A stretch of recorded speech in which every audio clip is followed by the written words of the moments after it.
құрметті қауым, тағы да қайталап кетейін кеш қалған әріптестерімізге. Біріншіден бүгінгі құқық қорғау күнімен құттықтағым келеді сіздерді. Және дәл осы күні біз сот практикасында жаңа прецедент құрғымыз келеді. Яғни әділсіз, адалсыз біздің ойымызша сот шешімдерін қабылдаған судьяларды біз бүгін бас прокуратураға барып шағым жіберуіміз керек деп ойлаймыз. Уважаемые коллеги, сегодня я хотел поздравить всех с Днем защитника прав человека и отметить, что сегодня мы хотим создать, возможно, прецедент, когда мы подаем жалобу в Генеральную прокуратуру на людей, принимающих решения неправомерные, по нашему мнению, а именно в отношении судей. И я хотел бы передать слово правозащитнику Таласу Сагимбаеву, который подробно расскажет о нашей новой тактике. Так, уважаемые друзья, давайте ближе к делу. На сегодняшний день мы подготовили два заявления и одно предложение. Заявление за номером исходящим 069 от 10 декабря Генеральному прокурору. Мы здесь просим принять меры уголовного преследования в отношении владельца сайта «Инсайдерман» Валерия Сурганова по статье 129 УК РК, который на страницах печати оклеветал семью Суиндыкова Жаматаева Тарбавича. И в этой части это заявление получилось не спонтанно. До этого мы предлагали владельцу сайта, во-первых, его приглашали на пресс-конференцию, он не пришел, струсил. Во-вторых, ему посылали, направляли предложение, он отказался принять. И в этой части мы вынуждены на сегодняшний день, чтобы не ждать, не дождаться, когда он над нами будет издеваться и защищаться, мы решили подать вот такое заявление. И далее, для сведения, 7 ноября 2011 года Медведевский районный суд города Алматы приговорил журналист сайта Гульжан.орг Валерия Сурганова по обвинению в клевете к 1,5 годам ограничения свободы. В настоящем по заявлению судьи Кисику возбуждено уголовное дело, а также ДВД города Астана возбудило уголовное дело. Мы считаем, что ранее имевший судимость журналист Валерий Сурганов предложение от 3 декабря 2013 года за исходящим номером 067 проигнорировал, выводов для себя не сделал, на путь исправления не стал.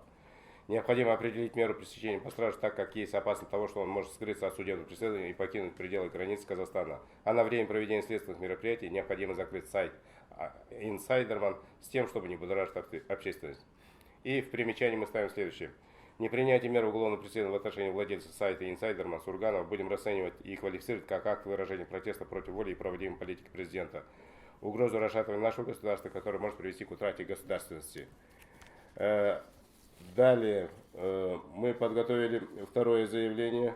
Второе заявление это в отношении судьи Сарыкинского районного суда города Астана номер 2 Семеновой и судьи апелляционной коллегии по уголовным делам суда Ежебекова по статье 350 УК РК за принятие заведомо неправосудного приговора. Преданного суду прокурором от 6 октября 2012 года по пункту А части 2 статьи 120 пункта А части 2 статьи 121 УК РК гражданин Суиндыков Мурат Жуматаевич 14 июля 1987 года рождения, уроженец Ангвальской области, казах по национальности, гражданин РК, имеющий высшее образование, разведенный, имеющий малолетнего сына 11 мая 2005 года рождения, военнообязанного, работающий в ТО «Мирас Трудос», директором, проживающий по адресу города Астана, проспект Аблайхан, 27/4, квартира 15, ранее несудимого. Также в этой части в примечании тоже также указали, что непринятие мер уголовного преследования в отношении судей Семенова и Ежебека будем расценивать и квалифицировать как акт выражения протеста против воли и проводимой политики президента, угрозы расшатывания нашего государства, которое может привести к утрате государственности. В этой части мы на сегодняшний день общественность не согласна с этим приговором. Почему? Потому что здесь уже и адвокат сейчас подскажет, и общественники изучили материалы дела.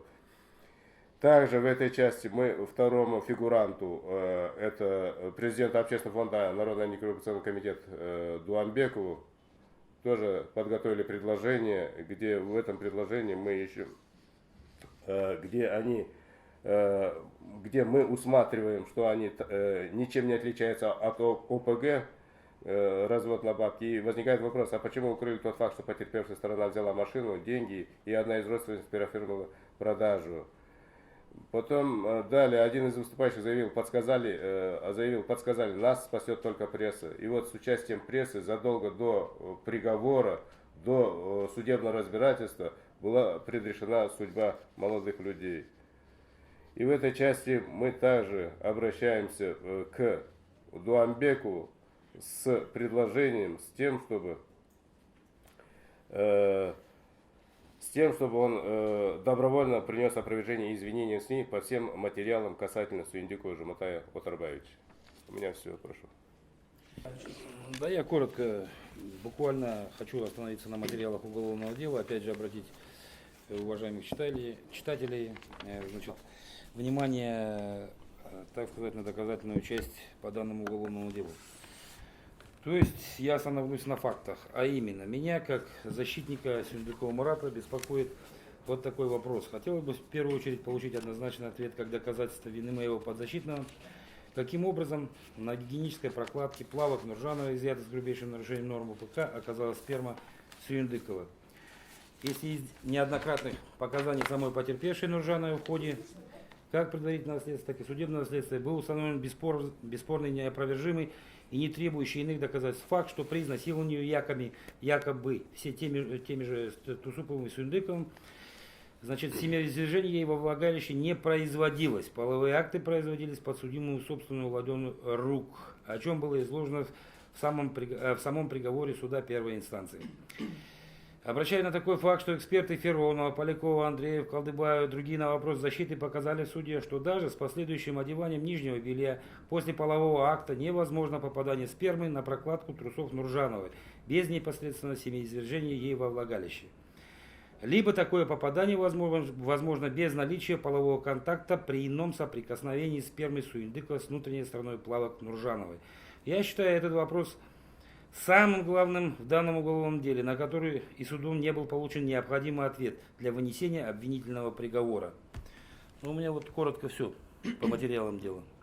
Мы сейчас не обвиняем ни одну из сторон, мы только призываем журналистов, просим журналистов, чтобы они были объективными, что когда они пишут об этом деле, они не забывали, что пострадали здесь обе стороны, и значит, парни, и их родители, и девушка, и ее отец. Мы просто хотим, чтобы журналисты, если пишут, они дали слово и нашей стороне, тоже стороне защиты. И мы стараемся сломать стереотип, что когда девушка подает заявление об изнасиловании, что автоматически, с нарушением презумпции невиновности, выносилось решение общественного мнения, что человек этот насильник. Потому что сейчас очень большая идет статистика, что подозрительно много изнасилований идет, и судьи не обращают внимания на то, что нет фактически никаких доказательств в данном случае вот именно с Жуматаем Суиндиковым. И мы хотим создать именно сегодня, в День защиты прав человека, прецедент, что если судьи нарушают законность, нарушают справедливость, то с этими судьями нужно разбираться по закону. Как говорит мой старший товарищ, коллега Талас Агимбаев, добро должно быть с кулаками.